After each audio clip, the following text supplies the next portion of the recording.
현재 이제 전라북도의 예산을 국가 예산을 지원하고 있습니다. 오늘 제가 맡은 내용은 그 국가 예산 확보 방안, 지금 하는 그 워크숍에 아마 주제와도 동일한데요. 그래서 먼저 재정 이해와 국가 예산 확보 방안에 대해서 일단 좀 개념적으로 좀 설명해 드리겠습니다. 계속하겠습니다.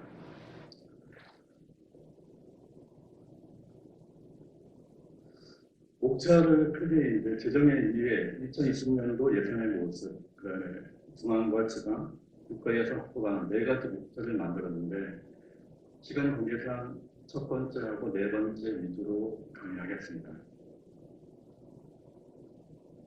재정의 이해입니다. 재정과 예산이라는 건데 재정은 좀 큰 개념이고 예산은 조금 작은 개념입니다. 재정이라는 것은 정부가 공공 욕구를 충족하기 위해 수행하는 경제적 활동, 정부에서 만드는 돈, 그 자금의 원체 필수적인 모습이라고 볼 수 있습니다.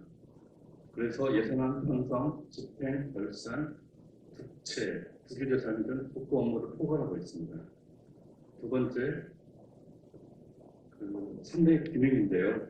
먼저는 공공재 공급, 부담금 부과, 자원 배분, 그러니까 이와 같은 작업을 배분하고 누진제, 저소득층 지원, 소득 분배 기능, 그 다음에 경제 성장 같은 물가 안정과 고용 확대, 성장 동력 촉진이라는 그러한 기능을 갖고 있습니다.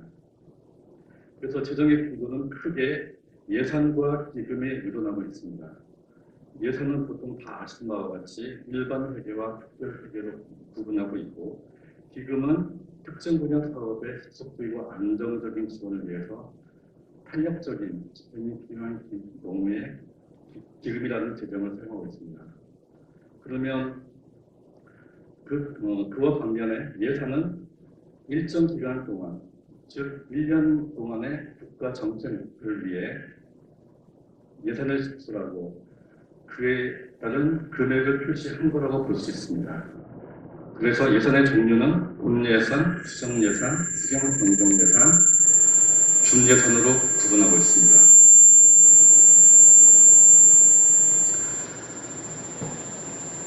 그 다음 예산의 주요 요소로는 예산에는 총수입과 총지출이 있습니다. 그리고 재정수지, 국가채무, 이 모든 것을 예산이라고 표현하고 있습니다.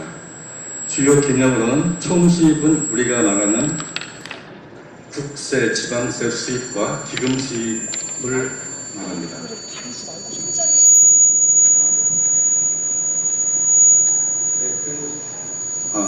그리고 총지출은 이게 우리가 말하는 예산의 진정한 개념이기도 한데 일반 회계, 특별 회계를 포함한 기금에서 정부 내부 거래, 약간 중복되는 개념과 차입금, 원금 상환을 제외한 것을 총지출이라고 합니다. 그 다음 국가 채무가 있는데 국내외 차입금, 국채, 국고채무 부담 행위를 포함한 것을 국가 채무라고 합니다. 그 외 지자체와 공기업의 채무는 제외하고 있습니다. 그리고 정부에서 관리하고 있는 재정 수지입니다.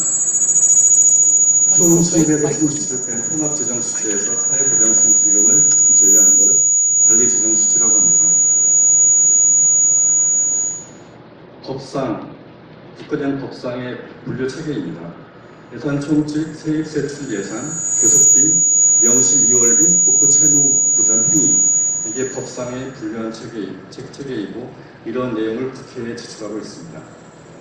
다음은 기능별 분류 체계, 입법 과목과 행정 과목으로 구분하고 있는데 장관항은 국회 과목이고 행정 과목인 세항, 세세항이 있습니다. 다음 보겠습니다.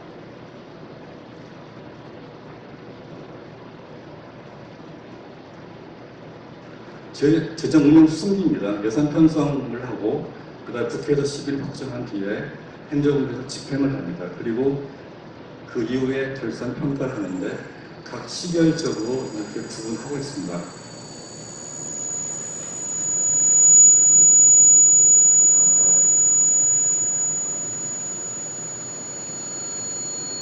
다음은 재정사업 관리 체계입니다. 재정당국과 각 부처에서 하는 역할들을 구분해 놓은 것인데, 재정당국에서는 특허진행 운영 계획 지침을 수립하고 예비 타당성 조사, 총사업비 관리, 예산 편성 지침을 수립합니다. 그리고 성과 계획서를 각 부처에서 만든 성과 계획서를 취합을 합니다.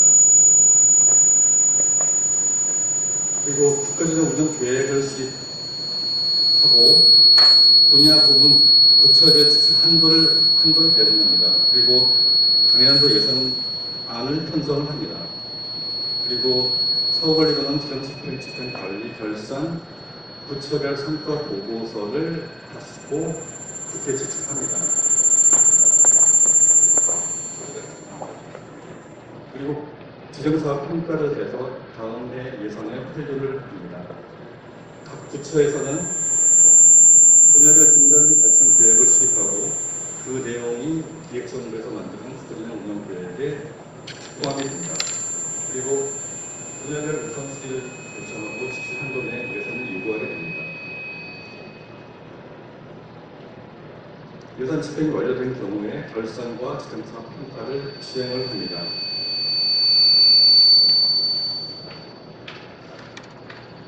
앞서 말한 그 네 가지 제도에 대한 간략한 설명입니다.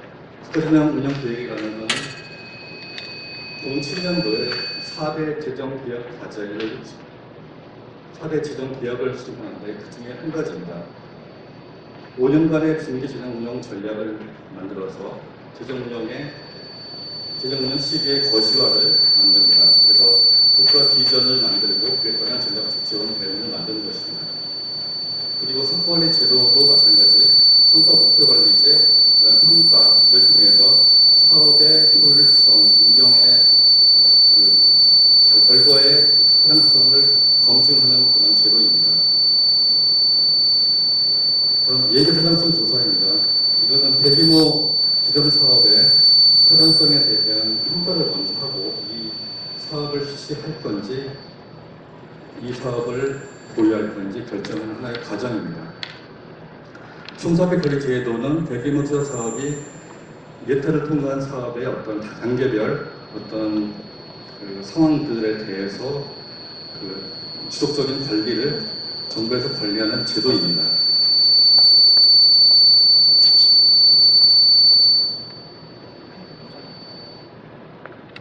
네. 다음은 확장적 재정 정책입니다. 정부의 경제 정책 중에 크게 두 가지가 있는데 금융 정책과 재정 정책입니다. 그래서 금융 정책은 금리를 조정하는 통화 정책인데 지금과 같은 코로나 사태 이후에 금리가 굉장히 다르겠죠. 그래서 현재는 그러한 통화 정책은 거의 다 어떤 활용을 한 거라고 보고 우리나라를 비롯한 전 세계적으로 지금 확장적 재정 정책을 시행을 하고 있습니다. 최근에 우리나라도 추경 예산 편성이라는 그런 도구를 활용해서 지속적으로 정책을 시행을 하고 있는데 이 분야 같은 경우에는 4차에 걸친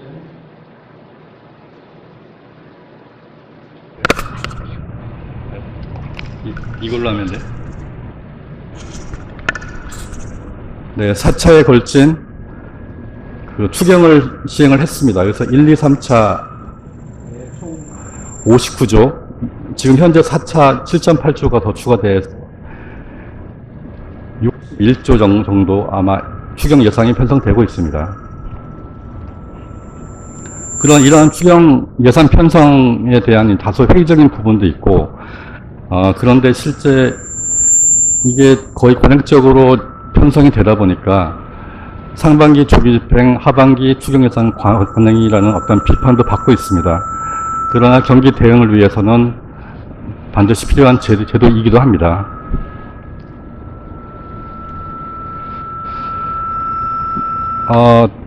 그 다음은 지금 2, 3, 4 아까 목차에서 말한 것 같이 네 가지 카테고리인데 지금 시간 관계상 4번으로 하겠습니다.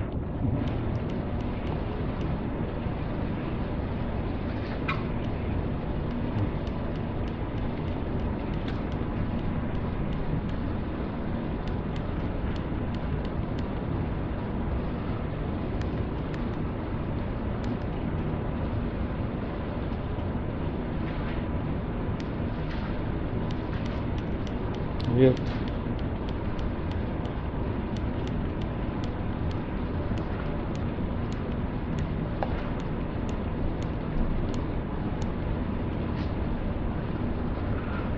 네, 지금은 이제 국비 예산 확보 방안에 대해서 말씀드리겠습니다.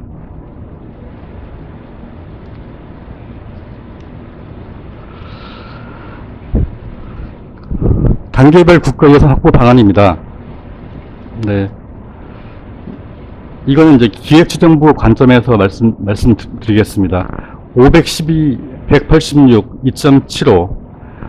이거는 작년도 512조의 예산을 말합니다. 기획추정부 예산실 인력은 186명. 한 명당 예산 편성하는 금액은 2.75조입니다. 약 3조죠. 그러면 대한민국에서 가장 바쁜 부서가 예산실일까요? 예, 지금 현재는 대한민국에서 가장 바쁜 부서가 기획정보 예산실입니다. 조직 구조를 보면 예산실장과 5개 심의관, 22개 과가 있습니다.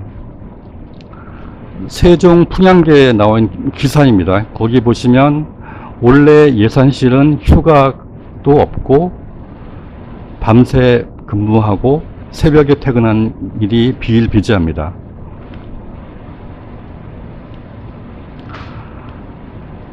다음 예산실의 그 회의 운영 방식입니다.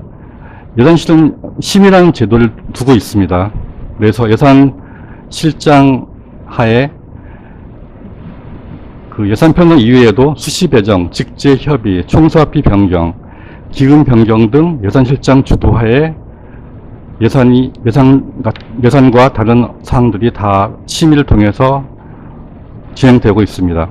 그러면 사무관 과장들이 역할은 없다. 실제 없어 보이기도 합니다. 그러나 실무진이 초안에서 노하는 경우는 예산이 전혀 반영이 안 됩니다. 그래서 사무관, 주무관 등 실무진이 더욱더 중요합니다. 시기상으로도 예산 편성 업무 강도를 보면 예산 심의를 하는 1차, 2차, 3차 심의인데 1차는 몸풀기 수준, 속도로 말하면 30km, 7월달은 달리기 60km, 8월달은 매우 바쁩니다. 그때는 초치기, 수시로 자료 요구도 하고 그 요구에 따라서 자료를 공급을 해야 됩니다. 다음은 얼리버드입니다. 각 예산이 필요한 중앙부처 또는 각 지자체에서 미리 대응을 해야 되는 사항입니다. 일찍 깨는 새가 음식을 먼저 갖고 가듯이 예산 편성의 시기를 미리 알고 대응을 해야 됩니다. 앞서 말한 바와 같이 심의 또 심의입니다. 6월, 7월, 8월 중에 그 이전부터 미리 각 지자체에서 원하는 사업이 뭔지 준비를 해야 됩니다. 그리고 사전 절차가 필요한데 각 배정 사업이 있습니다. 전년도 사업이 계속 사업인 경우에는 그 사업을 지속적으로 진행을 해야 되고, 전년도 예산이 묶여진 그 배정 사업 같은 경우에는 수시 배정 요건을 파악해서 그걸 해소를 해야 됩니다. 수시 배정 요건은 전체 11가지가 있는데 실제 법령 미준수랄지 사업 진도 체크가 안 되는 사업들은 이 배정이 묶여서 예산 집행이 안 되고 있습니다. 그리고 신규 사업 경우는 예타랄지 총사업비 조정, 그 다음에 R&D 같은 그런 사전 절차를 이행을 해야지만 예산을 요구하면 예산이 반영될 수가 있습니다. 그리고 각 사업들의 검토, 그러니까 타당성 검토랄지 연구 용역, 보다 객관적인 자료를 요구를 해야지만 예산실에서 검토가 시작됩니다.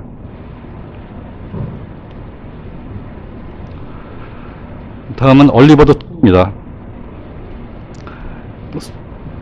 예산을 편성하기 전에 그 전년도 예산 사업이 어떻게 진행됐는지 판단하는 게 집행률입니다. 그 옆에 표를 보시면 전라북도가 굉장히 하위권에 있습니다. 8월달 실적이고, 그래서 이러한 경우는 다음에 예산 반영이 되더라도 반영이 좀 되기도 어렵고, 성과평가 시에 미흡 사업으로 해서 다음 예산이 깎일 소지가 많습니다. 그리고 일단 사람에 대한 문제인데요. 일단은 안면특위, 뭐 각 부처도 마찬가지지만 기획지정부하고도 사전에 얼굴을 먼저 터야 됩니다. 심지어는 사돈의 팔촌, 초등학교 동창까지 다 동원을 해야 됩니다. 사실은 알고 보면 의외로 굉장히 좁은 동네가 이런 공무원 조직입니다. 그래서 먼저 내가 누군지 가서 설명하고 나는 당신의 어떠한 존재인지를 먼저 부각을 해야 됩니다. 특히나 기획정부 말고도 각 부처에서 하는 그 사업 담당자하고 오히려 예산 시즌이 아닌 예산 시즌 이전에 가서 먼저 자기를 소개하는 게 중요합니다. 그리고 지자체인 경우는 도하고 시군 간의 관계도 중요합니다. 어떤 경우에는 이제 시군에서 원하는데 도에서 커트해서 안 되는 경우도 있고, 그래서 도하고 시군과의 관계가 평소에도 늘 친밀하겠지만 특히나 이런 사업 관련되어서는 보다 치밀한 유지를 해야 뭐 그런 관계성 그런 걸 강화를 해야 됩니다. 다음 내용은 Who am I? 내가 누구인가에 대한 문제입니다. 그래서 예산을 요구하기 전에 내가 하는 일이 어떤 건지, 어떤 사업이 있으면 그 사업이 어떤 부처이고 그 사업이 일반 회계상의 일반 회계인지 기금인지, 사업이 단위 사업인지 세부 사업인지, 그 자기 사업이 어떠한 분류로 들어갔는지 그걸 파악을 해야 됩니다. 예를 들어서 도로라고 해서 모두 다 국토부가 아닙니다. 국토부도 있고 산업부도 있고, 항만진입 같은 건 해양수산부 소관이고, 또는 저쪽 북쪽에 있는 그 휴전선 부근은 행안부 소관입니다. 그래서 도로 사업이 있다고 하면 자기에 맞는 부처를 찾아가야 됩니다. 그 다음에 사업을 말하는데, 내가 하는 사업, 나만 하는 사업은 아무 활용도 안 되고 필요도 없습니다. 이거는 국가에서 보는 시각에서 어떤 사업을 전개를 해야 됩니다. 그래서 시각의 어떤 전환이 좀 필요하고, 우리 김제시에서 필요한 사업인데 그건 또 국가 관점에서 볼 때 이게 필요하다라고 인정받을 수 있도록 그런 시각의 전개가 필요합니다. 다음 어프로치, 접근입니다. 국가 정책 방향하고 우리가 내년도 예산을 요구하는 경우에는 방향성을 일치시켜야 됩니다. 보통 6월달, 그 다음에 12월달에 기재부에서 경제운영 방향을 발표합니다. 그 방향성에 부합하도록 각 그 시에서도 어떤 사업을 할 건지 방향을 맞춰가야 됩니다. 그리고 예산 편성 지침, 그 다음에 경제관계장관 회의, 국정현안 조정회의 등등 국가에서 장관들이 모여서 하는 그런 회의의 내용에 대해서 보다 관심을 가지고 어떤 내용인지 수시로 모니터링을 해야 됩니다. 그 다음 사회적 이슈, 지금과 같은 코로나19랄지 미세먼지, 그 다음에 일본과의 수출 문제, 그런 내용에 대해서도 우리 시에서는 그에 따라서 어떤 관계성이 있는지 파악을 해야 됩니다. 그리고 지금 뭐 현재 굉장히 국가에서 중점적으로 추진하고 있는 바이오, 4차 산업, 그 다음에 IT, 뭐 배터리 등등 그런 산업에서도 우리 시에서는 그와 관련된 먹거리 관련된 산업이 없는지 좀 파악을 하고 관심을 갖도록 해야 됩니다. 다음 액션입니다. 예산은 크게 재량 예산과 의무지출 예산이 있습니다. 의무지출 예산은 국방복지, 인건비 등 다소 경직적 사업에 들어가는 건데, 일단 예산 확보 전략은 우선은 의무 지출을 먼저 채워놓고 그 다음에 SOC랄지 R&D, 보조금 같은 재량적 예산에 노력을 집중을 해야 됩니다. 그래야 보다 안정적인 예산을 확보할 수가 있습니다. 그리고 아까 말씀드린 바와 같이 6, 7, 8월 심의를 하고 있는데 특히나 8월달 경우에는 기재부 예산실 각 부처 담당자가 요구하는 내용을 신속하게 전달을 해야 됩니다. 왜냐하면 기재부 같은 경우는 예산 심의를 하는데 수시로 굉장히 본인이 생각하지 못한 다양한 어떤 자료를 요구할 수가 있어서 그런 거를 늘 백업을 해줘야 되는 그런 상황입니다. 그래서 빛의 속도로 달려야 예산이 반영될 수 있습니다. 그리고 대규모 증액, 신규 그런 사업들은 실무자가 해결이 안 되는 경우가 거의 대부분입니다. 그런 경우는 각 지자체장, 도지사, 시장, 군수 그런 분들이 직접 활동을 해야 됩니다. 그런 경우에 예산이 반영되는 것이 대부분인 것 같습니다. 세 번째는 콘텐츠입니다. 실제 내용이 아무리 좋은 물건이라도 겉으로 보기 하고 실제 내용과의 어떤 상관관계가 있는데 내용이 좋아야 합니다. 예산은 다양하고 구체적인 논리를 개발해서 명확하게 지시를 해야 됩니다. 근데 그 논리는 누가 하느냐? 상대방이 해주지 않습니다. 내가 만들어야 됩니다. 그래서 그 논리에는 반드시 필요성 이외에 사업을 했을 때 효과성, 사후 효과성, 파급 효과 그런 부분이 오히려 더 중요합니다. 그런데 우리 도도 마찬가지고 각 지자체에서 정부한테 요구하는 거는 필요성만 대부분 부각하는 경우가 많은데 그러면 사업을 한 뒤에 어떤 효과가 있느냐 그런 부분에 좀 실증적으로 분석이 필요합니다. 그리고 기재부에서 안 된다고 그러는데 쓰장대를 써서 해달라고 하면 그것 또한 전혀 좋은 방안이 아닙니다. 그리고 이제 그 심의 막바지에 소액 사업들이 있습니다.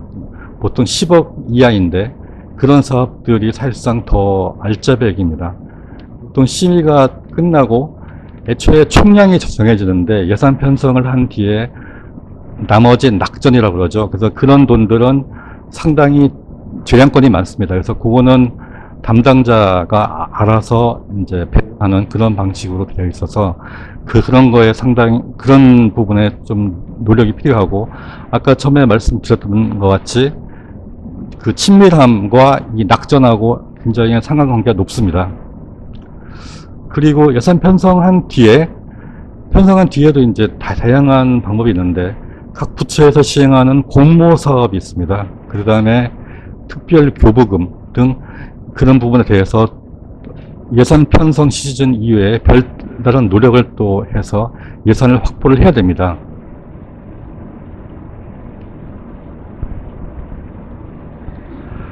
다음 신규 사업 발굴에 대한 사항입니다. 정부에서는 국정과제, 지역 공약 사업에 대해서 집중 공략을 해야 되는데 연초 각 부처에서 하는 업무 보고 내용 등에서 이제 예상되는 사업 분야를 개발해야 됩니다. 보통은 12월에 대통령 업무 보고를 합니다. 각 부처에서. 그러면 거기에 대한 내용을 파악을 해야 되고 그런 내용들이 뒤에 기획지정부에 모여서 경제 운영 방향이 되고 각 지자체의 균형 발전 사업이랄지 거기에 모두 다 반영이 되고 있습니다. 그래서 거기에 나온 사업들이 장기, 단기 이렇게 구분되어 있는데 거기서 나온 어떠한 사업에 대한 리스트를 확정하고 우리 도에 맞는 사업을 분류하고 발굴하는 노력이 필요합니다. 그리고 지역에 강점이 있는 분야, 타 지역에 비해서 이제 우리 전북 같은 경우는 농업, 바이오, 그쪽이 굉장히 강점이 있다고 보이는데 그런 분야에 대해서 지속적인 더 노력이 필요합니다. 그리고 인프라가 좀 구축된 그런 분야들, 뭐 제조업이랄지 그런 분야에 대해서도 타 분야에 비해서 우리가 더 낫다. 그래서 그쪽 관련된 그런 내용을 어필할 수가 있습니다. 예를 들면 뭐 탄소, 그러니까 지금 전주에 있는 뭐 탄소 융합진흥원 같은 경우 지금 탄소 진흥원이라고 지금 이제 국회에서 확정이 되었는데 그런 부분에 대해서 이제 새로이 지정 절차를 거치고 있습니다. 그래서 그런 경우에도 타 시도보다 우선적 뭐 권리가 있다. 그래서 그런 주장을 해서 일단은 그런 부분을 확보를 해야 됩니다. 그리고 지리적 특성을 활용한 분야, 특히나 서해안 개발권, 그 다음에 여기 이쪽에 전북의 동쪽 같은 경우는 약간 산악 지역이 많고 고지대가 많다 보니까 어떤 발효식품 같은 그러한 부분에 대해서도 강점이 있다고 생각합니다. 그래서 그런 사업들을 개발해야 되고, 그다음에 타 지역과 공조할 수 있는 분야, 뭐 김제시는 굉장히 지평선이죠. 그런 분야가 많고 하다 보니까 농업이랄지 그 다음에 여기 금산사 뭐 어떤 문화권 개발 그걸 이제 인접과 같이 하는 분야가 좀 다소 약하긴 한데 어쨌거나 공통된 주제로서 타 시도하고 할 수 있는 분야를 좀 개발했으면 좋겠습니다. 예를 들면 뭐 전라 유학진흥원이랄지 그 경상북도 안동에 있는 성리학이 발달되는 그 안동 지역과 다소 차이가 있는데 여기 전북에도 뭐 유영원, 단계 유영원, 희락사상 뭐 그런 부분과도 같이 융합해서 공조할 수 있는 분야는 같이 좀 개발을 해야 될 것 같습니다. 다음은 그 고려할 부분입니다. 신규 사업 발굴 시 내가 주장하는 사업, 그러니까 내가 여태까지 잘했으니까 독불장군처럼 주장하는 그런 사업들, 그 다음에 단순 건축을 위한 사업들, 그런 사업들은 실제 아까 설명드린 바와 같이 사후적인 어떤 그 효과성, 뭐 그런 부분에 대해서 좀 다소 약합니다. 그래서 콘텐츠가 반드시 포함이 돼야 되고, 그러한 경우에 국가와 지방하고 어떠한 그 공동 분담하는 그런 그런 방식으로라도 국가 차원의 어떤 지원이 필요하다. 그러한 콘텐츠가 포함이 돼야 됩니다. 그리고 남이 아닌 나도 한다는 그런 주장에 관련된 사업은 다소 지양을 해야 됩니다.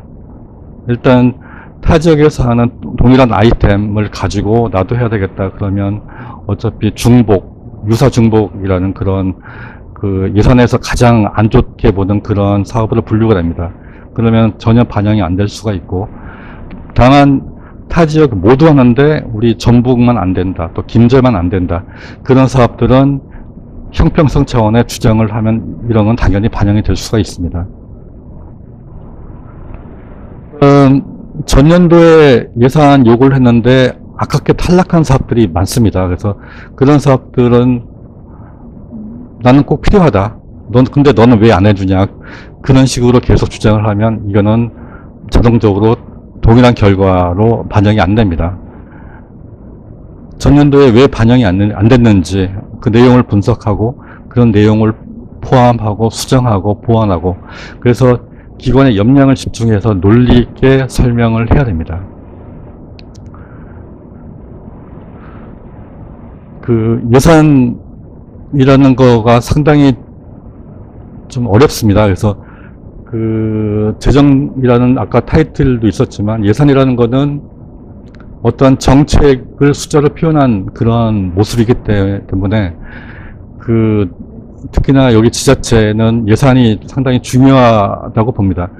그래서 전년도에 그 조세 수입을 보면 약 한 78%가 국세고 22%가 지방세 수입입니다. 근데 실제 돈의 수입을 보면 중앙에서 집행하는 돈은 약 한 38%, 지방에서 쓴 그 예산이 한 62% 됩니다. 어차피 지방에서 대부분 돈을 쓰거든요. 근데 전라북도는 현재 제가 알기로는 재정 자립도가 30% 정도라고 알고 있고요. 전체 지방의 전체 지능 자립도는 한 50% 정도 됩니다. 그래서 전북이 좀 다소 좀 낮은 편이긴 한데, 그러면 아까 62%가 지방에 쓰이는데 전북은 30%밖에 안 되니까 32% 정도 평균적으로 더 확보를 해야 전국의 균형을 맞출 수 있다고 봅니다. 그래서 뭐 아까도 제 앞에 그 임 교수님이 말씀하신 바와 같이 그 영호남 간에, 그러니까 영남은 초기에 많이 개발이 됐고 아까 같은 뭐 석유, 화학, 뭐 철강 등 굉장히 발전이 되었는데, 전북은 반면에 그런 부분이 발전이 안 되다 보니까 다소 늦은 부분은 있는데, 앞으로는 오히려 좀 미래 역량이 이쪽 식량이랄지 바이오, 이쪽 탄소, 무공해 산업으로 더 발전할 수 있는 그 좋은 지역이 우리 전북이라고 생각을 합니다. 그래서 이쪽에 조금 더 일단 좋은 아이템을 개발하고 좀 더 많은 연구를 하면 더 좋은 전북이 될 수 있을 거라고 생각을 합니다.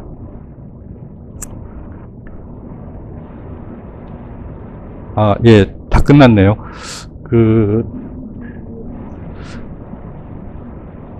예, 너무 급하게 좀 강의한 면이 없지 않은데요. 예, 잘 들어주셔서 감사합니다. 네.